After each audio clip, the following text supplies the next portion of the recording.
Bueno, y acá estamos nosotros nuevamente para hacerle compañía durante esta hora en este programa que es Mundo Marta. Y bueno, como ven, estoy ya con mi invitado, Lucas Beckman. ¿Beckman es? Beckman, exactamente. ¿Cómo andás, bueno, bienvenido, Marta? Lucas. Muchísimas gracias y gracias por recibirnos en este hermoso espacio que venís conduciendo hace tanto tiempo. Sí, como dijiste vos, parecía más grande esto. Sí, ¿no? No se lo imagina, te engaña la tele. Esto también en la realidad no es tan grande. En realidad no tenemos panza, no tenemos nada, ¿no? Es todo una ilusión. Sí. La pantalla ancha engaña. Sí, por favor. No, y encima no sé cómo se dicen esas pantallas que son, no me acuerdo el nombre. Sí, las apaisadas. Sí, esas son las peores. Sí, totalmente. Espero que usted no tenga esas, ¿sí? Pero bueno, lo invité a Lucas hoy porque él es profesor de matemática. ¿De qué institución, Lucas? Yo trabajo actualmente en la EFA de nuestro pueblo, hace 9 años ya. Trabajo todo el día ahí y también cumplo el rol de preceptora dentro de la misma institución. Ajá, bien. Y bueno, Lucas, como seguramente vos como profesor habrás tenido esa experiencia de que, bueno, la matemática siempre es problemática, ¿no? Difícil, Sí, muy difícil. sí. ¿Por qué cuesta tanto aprender matemáticas, según tu perspectiva? Y en realidad afectan factores. muchos factores. Pero si vamos a los principales, una ya el preconcepto que tiene el chico hacia la matemática, yo siempre le digo a mis alumnos, si vos te enojas con la matemática se enoja con vos. Como que hay una negación Sí, a veces, sí, ¿no? sí, Por lo menos a mí me pasaba eso, Lucas. Sí. Yo en la secundaria también tenía una negación con la matemática. Y Y ahí se hacía peor. Claro. Y muchas veces los profes de matemáticas somos medio ogros, medio asesinos de alumnos, como a modo anecdótico. Yo hasta 9º grado, yo salí en la época de la EGB3 y del polimodal, yo hasta 9º grado me iba re mal en matemáticas. Pero tiene una razón, yo hasta 5º grado viví en Alicia Alta, cerca de 25 de mayo, un lugar que muy alejado, tenía una muy mala base, y nos mudamos 5 años a Paraguay. Ajá. Y allá el nivel es prácticamente un año más arriba que el nuestro. Ajá. Un chico que está en 3er grado acá está dando lo que el chico ya dio en 2º allá.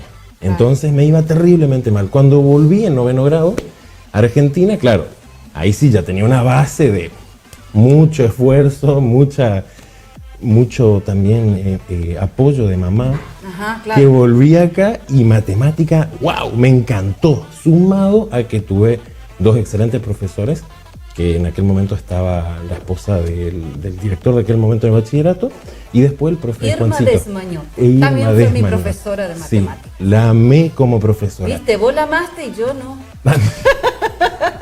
Era Esas una- cosas tiene matemáticas. Sí, Pero sí. en realidad, como vos decías, hay una negación y ya eso también se traslada a la misma persona. Claro, Porque, claro. ahí viene la de matemática, el de matemática, y es como, ¿no? Uno ya se genera toda como vos decís, un prejuicio. No sé cómo decirlo, ¿no? Totalmente.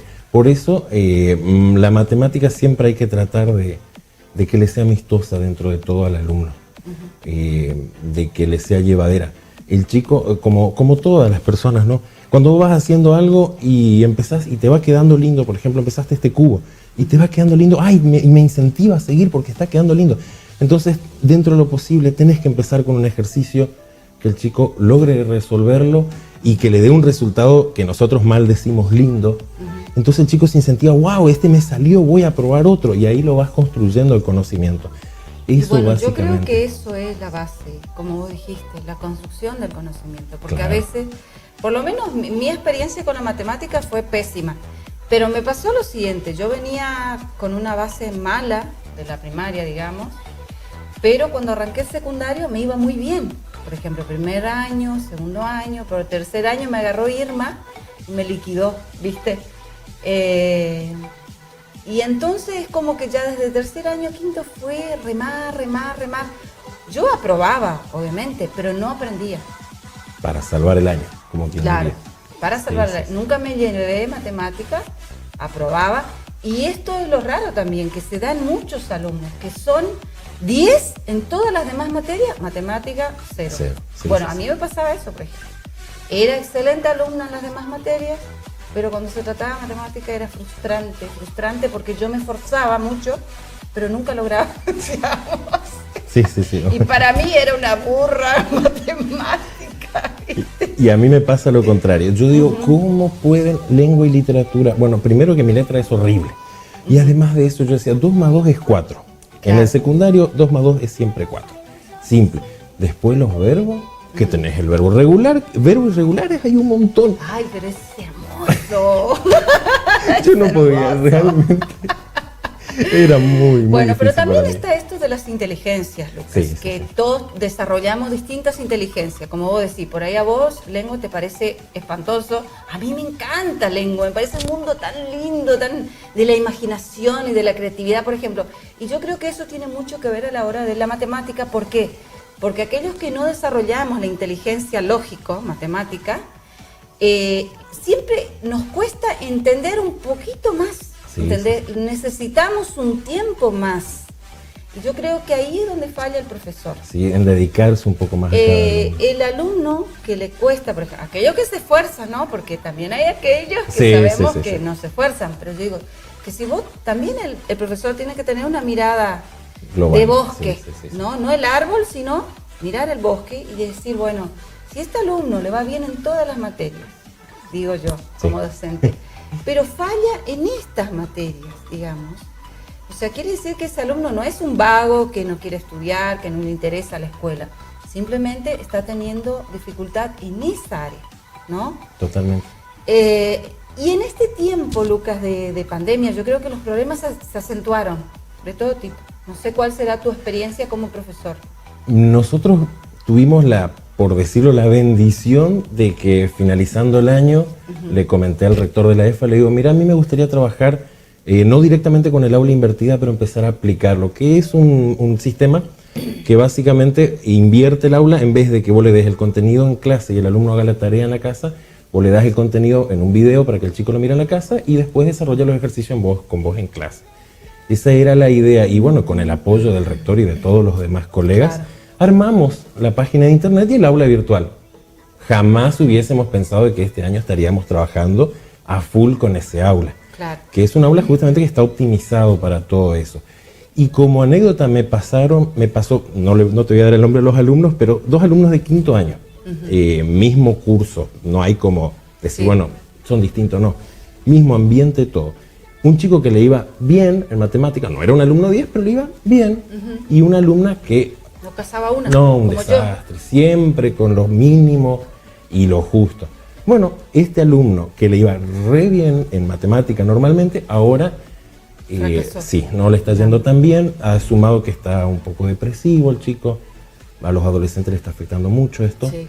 Y la otra alumna que no le iba muy bien, ahora re bien, me dice, profe, entiendo, miro 10 veces el video, pero entiendo y logro. Y me muestra los avances que tiene. A mí me pone re contento. Yo creo que esa es la clave, viste que eso veo varias veces, es el tiempo que necesita el alumno, ¿entendés? Yo creo que tiene mucho que ver eso. Y lo emocional, los científicos dicen que el cerebro necesita emocionarse para aprender. Totalmente. Porque, por ejemplo, a mí lengua me encantaba y quería más y me encanta leer, por ejemplo, matemática era una tortura, ¿entendés? Porque no me emocionaba matemática. No. Y la verdad que, y creo que eso tiene mucho, eso es lo valioso, Lucas. Sí, totalmente. Los tiempos que no todos nosotros, ni vos, ni yo, ni nadie, aprenden el mismo tiempo, cada uno tiene su ritmo. Y yo creo que eso los docentes tenemos que tener en cuenta, que en un salón de clase, vos fíjate, vos tenés ahora en una aula virtual, que te diste cuenta de eso, ¿entendés? La diferencia del ritmo, del aprendizaje. Totalmente. ¿Sí? Y tener en cuenta la edad de los chicos, ¿viste? La situación emocional que está pasando. Yo creo que todo eso es un combo que al final de cuentas termina afectando, ¿no? Sí. Entonces creo que los docentes tenemos que tener en cuenta eso. No podemos cerrarnos. No, para nada. Y lo otro, Lucas, según tu perspectiva, ¿no? de esto nuevo que tenemos, ¿sí? El aula invertida, las plataformas. Y hoy, por ejemplo, nosotros tuvimos una reunión con mi supervisora nos plantearon la posibilidad de sumarnos a dar clases por Zoom, por ejemplo, a los niños de nivel inicial. Sala de 5 y ahora ya se empezó con sala de 2, ¿no? Y bueno, la idea es que esto vino para quedarse, ¿no? Sí. Entonces, según vos, ¿qué te parece todo esto? ¿Qué hacemos con todo esto que nos llegó así? El aula es irreemplazable, es una realidad. Más allá de mi convicción de que esto es bueno, que bien o mal vino para demostrar, claro, y también demostrarle, porque hay una realidad que el profe muchas veces, el profe o el maestro, no, yo no sé conectar un proyector, conéctalo vos, Lucas. Claro. Y no se toma tiempo. Ahora, yo tenía docentes que no me conectaban el proyector y hoy me manejan el aula virtual de arriba abajo, de izquierda a derecha. Vino a forzar esa brecha, claro, que siempre teníamos. Solo que el estar en el aula con el alumno, dictarle la clase ahí, yo creo que es irreemplazable. Ojalá en algún momento podamos volver a unir las dos cosas. Porque yo creo que más de un alumno, después de todo esto, me va a decir, profe, ¿no me puede poner un videíto en el aula? Claro. Para que yo siga, además de que te va quedando el material con todo lo que trabajamos este año. Claro, yo creo que tenemos, como decir, tenemos que rescatar todo esto, ¿no? Yo, por ejemplo, era muy resistente a toda la tecnología. También, no, hacelo vos, la planilla, hacela vos, mandá vos el correo, siempre zafando, ¿no? Y también hay docentes que la verdad que me sorprendieron en este tiempo del avance tecnológico, que cómo manejan, ¿no? Y la edición de videos que aprendimos a hacer, y yo creo que ese lazo también con las familias, sí. ¿no? Que por ahí nosotros teníamos con mucha distancia, que no queremos grupos de WhatsApp, ¿viste? Y hoy es nuestro único lazo. Sí. O los grupos de WhatsApp eran cerrados. Hasta el año pasado solo escribía la maestra o el profe. Y los padres, si querían comunicarse, tenían que comunicarse por vía particular. Era todo más cauteloso. Claro. Sí, te digo, hay escuelas que todavía se manejan de esa manera. O sea, yo no soy partidaria de eso. Por ejemplo, yo estoy en los 16 grupos de mi escuela y trato de ir mirando cuando me hago un tiempo para mirar cada sala, ¿no? Y la verdad que es uno puede ver cómo realmente la familia necesita también comunicarse, porque la educación tiene una tríada, que es la escuela, ¿sí?, el niño y la familia. Esa es la tríada, ¿no? ¿Y qué pasa cuando una pata no está? ¿No? Es como que falla ahí algo. Entonces yo creo que nosotros tampoco, que como escuela, como docentes, tenemos que perder ese miedo de dejar que la familia entre a la escuela. Sí, ¿no? Siempre dentro del marco de respeto. Totalmente. Por supuesto, de ambos lados. Sí, que es una cosa a veces, no, gracias a Dios no es la generalidad, pero que suele ocurrir. Sí, suele ocurrir, que bueno, que hay mensajes por ahí en el grupo y uno trata de calmar, de apaciguar, a veces las madres se pelean, discuten, y bueno, también hay muchos memes con respecto a eso, ¿no? Muchas burlas con respecto a los grupos de padres de WhatsApp, pero bueno, que también yo creo que vinieron para quedarse. Todo esto que nosotros vinimos haciendo durante este tiempo de excepcionalidad, me parece que vino para quedarse, para sumarse a lo que ya teníamos. Totalmente. ¿No?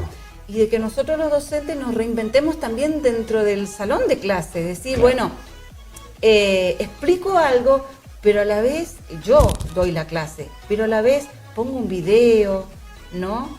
No sé, el pizarrón magnético es, no, la pizarra, no me acuerdo el nombre de la pizarra. La pizarra digital. La pizarra digital, perdón, yo me quedé con el pizarrón magnético del jardín. No, la pizarra digital que uno pone, ay, tengo miedo de usar, y nosotros tenemos esa herramienta, ¿no? Por lo menos las escuelas estatales recibimos, y tenemos equipamiento, y no podemos decir, porque equiparon por lo menos las escuelas estatales. Yo hablo desde mi conocimiento, el jardincito recibió, así que me imagino que las demás escuelas también.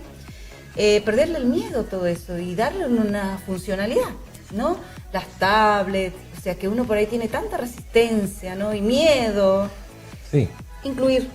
Como hablando justamente de todo esto, me gustaría hacer una recomendación quizás a los padres, que veo que muchas veces ocurre, preferentemente hoy, para ayudarle a tu hijo o a tu hija a que realice sus tareas, siempre propiciar un lugar y un ambiente, ¿sí? No necesitas tener una pieza, una habitación con toda una biblioteca, no, nada de eso.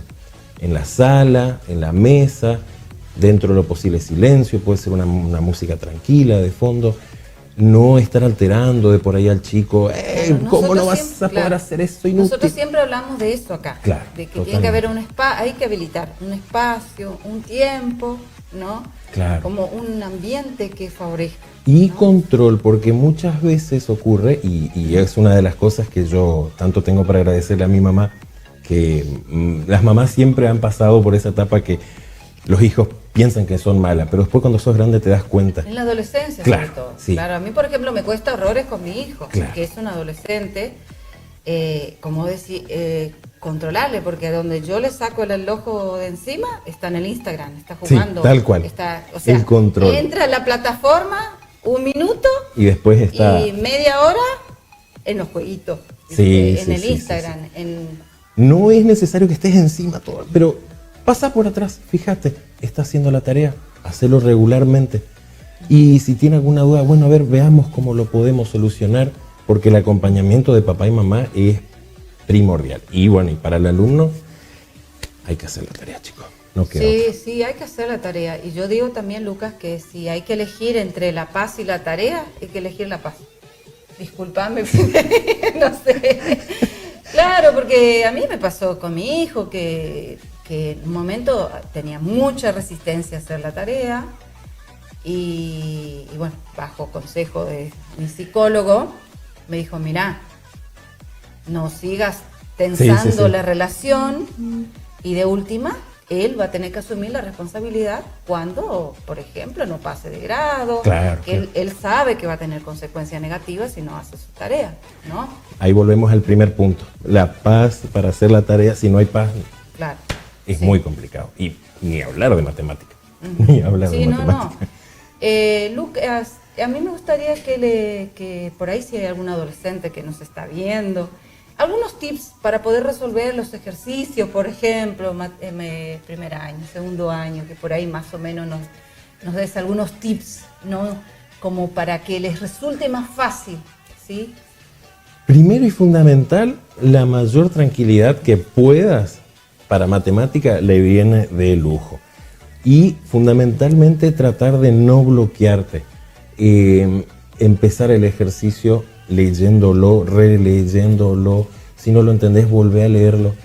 Y ahí empezar a desarrollar el ejercicio. Si llegas a una parte que te trabaste, que no sabes más para dónde salir corriendo, hay un viejo refrán que dice borrón y cuenta nueva.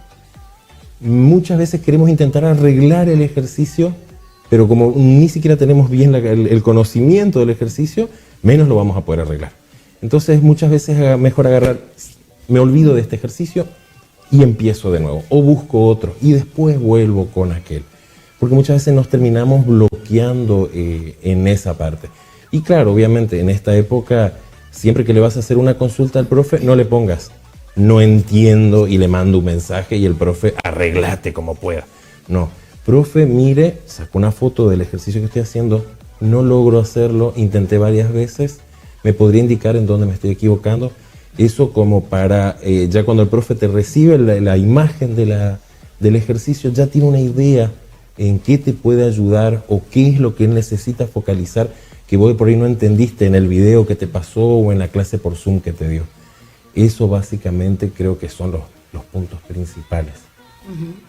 Bien, yo creo, Lucas, perdón, voy a tomar agua porque una de las principales dificultades que vino a develar esto es también la falta de comprensión de las consignas. Sí, totalmente. A veces los chicos no pueden hacer las tareas porque no comprenden las consignas, ¿sí? Entonces la comprensión de texto, yo le digo a mi hijo, lee, ¿no entendiste la primera vez? Volví a leer la consigna. Y cuando comprendas la consigna vas a saber qué es lo que tenés que hacer. Pero yo creo que también es un error como docentes, porque El niño cuando está en la primaria, ¿sí?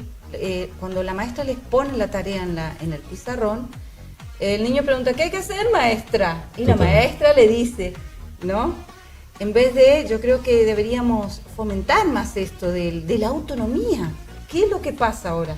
El chico no puede trabajar solo, ¿no? Y a veces ni siquiera los papás podemos ayudarlo. Por ejemplo, a mí me pasa con matemáticas de séptimo que no manejo. Tengo que pedir ayuda, ¿sí? Yo, o pedirle a algún maestro que le ayude a mi hijo, porque ya uno puede entender para uno, pero no para ayudar al otro, ¿no? ¿Puede ser eso? Sí, totalmente. Además de que hay muchas veces, y me ha pasado, que me escriben, pero si le ayudó la hermana que es maestra. Ahí también tienen que entender de que dicen, o por ejemplo te dicen, esa no es la matemática de mi época, te dicen cosas por el estilo. Tienen que entender que el profe de matemáticas ya en el secundario ya es como un especialista, es como un pediatra. Y muchas veces pasa que por ahí los conocimientos que tienen son los básicos, los conocimientos generalistas. Y después se encuentran, ¿y ese tema de dónde sacó el profe? La culpa es del profe, obviamente. Claro. No, siempre tiene la culpa el profesor de matemática, que es malo, el logro, que trae todos esos ejercicios que uno no... También me ha pasado que muchas veces los chicos me dicen, le voy a llamar a mi papá y a mi mamá. Buenísimo, me encanta que vengan y hablen conmigo, entonces yo puedo, mire, con su hijo tenemos esta dificultad y podemos apuntalarlo de esta manera, quizás haciendo esto mejora. Y la realidad es que hoy por hoy el 99% de los padres no se acerca a hablar con el profe, y si se acerca cuando hay un problema, cuando ya desgraciadamente es tarde.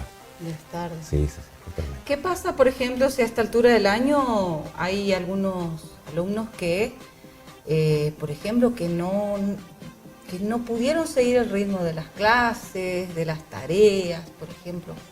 ¿Qué hacemos con esos niños, con esos alumnos? Bueno, eso es un tema tan complicado. Nosotros particularmente hablo como institución. Sí. Claro, lo que pensamos en la EFA, nosotros le incentivamos al chico que vaya haciendo las tareas. No importa el ritmo, digamos, no importa si no lleva el día. No, incluso se ha dejado todo abierto para que alumnos que... El gran quiebre que nosotros tuvimos fue en vacaciones de julio. Veníamos re bien hasta vacaciones de julio y después muchos chicos no se reactivaron, claro. Entonces le incentivamos, anda haciendo, lo importante es que hagas, no importa si están mal. Después vemos de solucionar eso. Claro, yo también le digo eso a mi hijo, vos hacé la tarea y mandá, porque lo importante es tu esfuerzo también. Totalmente. ¿Entendés? Entonces vos te esforzaste, hiciste la tarea, no importa cómo. Después la maestra verá, pero lo importante es que vos te actives. Sí, ¿no? Sí. Yo a mi hija recuerdo que siempre le dije a ella, vos, porque también ella tiene dificultades de matemática, porque heredó de la madre seguramente, también tiene esa negación. Yo le decía, mira, vos matemática, aunque vos no sepas nada y no entiendas nada, si el profesor te dice, ¿quién quiere pasar? Pasar al pizarrón. Totalmente. Aunque vos no sepas nada, sí. Porque el profesor va a valorar tu esfuerzo, tu interés, ¿no? Y te va a ayudar. Pero ¿qué pasa en la secundaria? No tienes vergüenza de ir a pasar. Yo tenía terror de pasar. Yo le tenía terror a la profesora, porque como vos decís, pero los profesores de matemáticas parecen ogros. Irma no era una ogra, pero como yo no entendía nada, para mí era el peor ogro que me había tocado, ¿entendés? En ese momento, hoy obvio que soy docente y todo lo demás, tengo otra perspectiva, ¿no? Pero uno como adolescente, ¿viste? Te ve como, no sé, ahí viene el Lucas, por favor. Podía haber faltado hoy, profe. ¿Por qué no se enfermó? Claro, ¿viste? Encima los profes de matemáticas no faltan nunca. No. No faltan, no sacan licencia, no sé qué onda. No, porque hay una cuestión que normalmente ya no llegamos con los tiempos del año, y si faltamos o cosas por el estilo, peor. Así que tratamos de ir a veces hasta engripado, pero porque más que en general los profes de matemática tenemos varios años consecutivos, y no es que, no doy ese tema, que se arregle fulanito el año que viene. Porque te va a tocar a mí de nuevo. Claro. Quien va a tener que tapar el pozo soy yo mismo. Eso es una triste realidad. Y bueno, y lo que decías es recontra importante. Es parte de mi discurso del principio de todos los años, siempre le digo a los chicos, tenés que trabajar en clase. tenés que hacer los ejercicios en clase. Para el colmo, matemática, a mí me encantaba matemática porque yo podía como compartir con mis compañeros, porque el profe siempre, más que nada Juancito, tenía esa, explicaba el tema, daba un par de ejercicios y nos dejaba trabajar en grupo. Y era hermoso porque nos autoincentivábamos a hacerlo. Si vos trabajás en clase, el profe ya ve que estás trabajando en clase. ¿Qué conlleva eso? Va subiendo tu concepto. Claro. Trabajaste en clase, el profe dio un trabajo práctico, tenés una idea de cómo se hace, te tomas tu tiempo en tu casa, haces, volvés a practicar y finalmente el día del examen das una buena repasada porque matemática no es otra cosa que practicar. No hay como estudiar. Claro. Y ahí te va, puede que te cueste matemática, pero te vas a sacar un 6, un 7, que sumado a un trabajo práctico, más tu nota de concepto, que estuviste trabajando en clase, que pasaste el pizarrón, aprobaste matemática. Sí, no hay como no aprobar. Claro. No te aseguras el 10 con eso, para nada, pero claro, aprobar. Lo otro, Lucas, que yo veo, por ejemplo, es eso lo que dijiste, el hecho de compartir. El aprendizaje colaborativo es sumamente efectivo. Yo tuve una compañera que con ella nos complementábamos, porque ella era una genia de la matemática, de todo lo que tenga que ver con lo lógico matemático, y a mí todo el otro lado, todo lo humanístico, todo la lengua, literatura, historia, todo eso me encantaba a mí. Yo ni tenía que estudiar, ¿sí? Matemática tenía que amanecer 50 días para un ejercicio, ¿no? Pero nos complementábamos, porque entonces yo la ayudaba a ella con esas materias. Ella tenía terribles dificultades con historia, yo no podía entender, ¿entendés? Por eso digo que las inteligencias tienen mucho que ver, pero sí, esto de compartir con el otro, es decir, nosotros estudiábamos juntos. Cuando teníamos evaluación de historia yo la ayudaba y cuando teníamos de matemática, bueno, para ella era peor, porque tenía que amanecer conmigo explicándome. ¿Cómo no vas a entender esto? Claro, Marta? ¿Cómo no entendés suma de fracciones? ¿Entendés? Era como, no me entra en la cabeza. Y yo decía, pero historia era media carilla, o sea, ¿cómo no te podía aprender? Yo ni estudiaba con la clase del profe, ya estaba, ¿entendés? Pero bueno, yo creo que eso también... Pero hay que fomentar eso. Sí, creo que como totalmente. maestros, como docentes, tenemos que fomentar ese aprendizaje colaborativo, que es mucho más enriquecedor. Vos fíjate que yo hice la licenciatura en la Facultad de Santiago del Estero y nosotros teníamos una wiki, por ejemplo, de la facultad, que una nota era colaborar en la wiki, ¿sí? Y era excelente eso, porque te obligaba a vos, tenías que leer todo lo que habían aportado tus compañeros y luego vos tenías que aportar algo, ¿no? Y se hacía algo sumamente interesante y lo que salía era muy productivo, sí, era muy enriquecedor, ¿no? Entonces creo que esto del aprendizaje colaborativo nosotros tenemos que... ¿Sabés lo que hace la escuela? Lo que yo veo... fomenta la competencia. Sí. ¿Entendés? Entonces se premia al chico 10. Y el que es 6, y se está esforzando, como decir, para sacarse un 6. Entonces nosotros mismos, yo creo que esa es parte de la educación tradicional, la que nosotros tenemos que cambiar como docentes, reflexionar sobre qué es lo que nosotros estamos evaluando, ¿no? Sí, y también los valores. Porque la competencia por competir nada más no sirve, porque genera mucha frustración en los demás. Y el mercado en general hoy pide eso, el trabajo en equipo, el trabajo colaborativo. Claro, y después ¿qué pasa? El chico sale a la vida y fracasa porque, se frustra. Porque no sabe trabajar en equipo, porque es muy individualista, ¿no? Entonces creo que nosotros como docentes tenemos que fomentar la solidaridad. Totalmente. El conocimiento, cuando nosotros lo compartimos, se multiplica, ¿no? No es que yo voy a tener menos conocimiento, yo voy a aprender más si yo le ayudo a mi compañero, ¿no? Y creo que eso también es parte de esta nueva pedagogía que tenemos que tener nosotros como docentes, ¿no? Volver a los valores, ¿no? Y creo que vamos a sacar mejores alumnos, así, mejores seres humanos. Mejores seres humanos. Mejores seres humanos. Creo que a eso tenemos que apuntar nosotros como docentes, ¿sí? No sé si querés decir algo más, Lucas. Bueno, en realidad nosotros podíamos charlar toda la noche acá, reinventar el mundo, arreglar el mundo, pero bueno, en los tiempos de la tele ya se pasaron. Sí. Enseguida me van a decir que corte, así que bueno, no sé si querés mandar algún saludo, decir algo más a tus peques.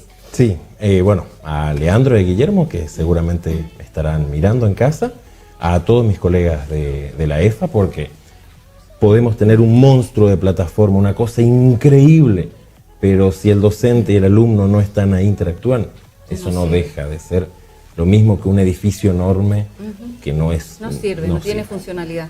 Exactamente. Y bueno, especialmente agradecer más que nada a los directivos de la EFA que en su momento me dieron la oportunidad de desarrollarme y cuando propuse algunas cosas del acompañamiento, de decir, sí, Lucas, vamos a hacerlo, vamos a probarlo.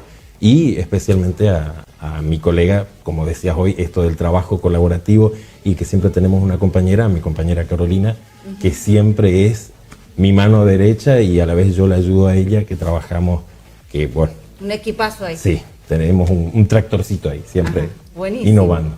Buenísimo. Sí, y también eso que dijiste, que el apoyo de los directivos es fundamental. Yo Totalmente. siempre digo que el timón del barco de la escuela lo tiene el director. Sí, el director sí. tiene una mentalidad cerrada, difícilmente se pueda innovar, ¿sí? Crear, recrear, reinventar, porque la pedagogía y la escuela, como decía Freire, no es repetir lo que ya veníamos haciendo, sino hacer algo diferente con eso, ¿no? Entonces creo que felicitaciones a tus directivos. Y bueno, y ojalá que todos, yo apelo en todos los programas, decimos nosotros acá con Lore, que hoy no está, que nosotros los docentes en este tiempo tenemos que reflexionar sobre nuestra enseñanza, porque la mayoría de las veces nosotros le culpamos a los alumnos, siempre decimos problemas de aprendizaje, ¿no? Sí. Y no se escucha decir problemas de enseñanza, ¿no? Pero hay muchos, y son nuestros los problemas, porque nosotros somos los docentes. Entonces, bueno, gracias Luca por estar. Y antes de despedirnos, yo quería preguntarte si vos ya pensaste que le vas a regalar a Adri para el Día de la Madre. Sí. Pero no digas. No lo vamos a Sorpresa, Adri, para vos, ¿eh? Porque Totalmente. Si no, bueno, yo te iba a recomendar unos productos Mary Kay, ¿sí? Que bueno, son las chicas que me apoyan con maquillaje, con cremas de limpieza, tengo acá para las arruguitas, para el contorno de ojos, todo sirve, te digo, ¿no? Perfumes, sí. De Mary Kay, el grupo de Maruap, Mariposa 88 se llama el grupo de Maruap, que está formado por Cintia Krauchuk, Gisela Stark, Cristina Becker, María Ángel Hierro, Gisela Sirotko y Shadek Amancay, ¿sí? Así que a estas chicas, muchísimas gracias por el apoyo. Y bueno, vos, si querés algún producto Mary Kay, acércate a las consultoras Maruap y a todo su equipo. Y bueno, Lucas, vos si necesitas... Justamente Gisela es mi proveedora. ¡Ah, buenísimo! Hoy no tengo ningún negocio. No, yo tampoco. Justo hoy me hizo una limpieza con la maquinita esta que vibra. Ajá. Y la crema que ¿te Gisela, preparaste para venir acá, Lucas? Totalmente. No, esto de la tele te obliga. Y bueno, y después mi señora me ha hecho algún par de truquillos femeninos que bien no conocía. Ahí, Adriana, muy bien, Adriana. Claro, porque acá no tenemos maquilladora ni nada de eso, Lucas. Ya venimos así todos preparados porque esto es esfuerzo personal, nada más. Y lo hacemos de corazón. Así. Sí, por supuesto que siempre digo que nosotros lo hacemos con mucho amor esto, y lo hacemos de corazón, no tenemos ningún rédito, esto es un canje nada más, para poder venir presentable, porque si yo viniese como la chimuchuflia, no sería presentable. No sería presentable, entonces uno por lo menos lo estético quiere cuidar. Así que bueno, nos despedimos, Lucas. Hasta otra oportunidad. Fue un gusto tenerte con nosotros en este programa que siempre trata de ser útil a nuestra comunidad. Así que bueno, nos vamos a un nuevo corte y ya regresamos con más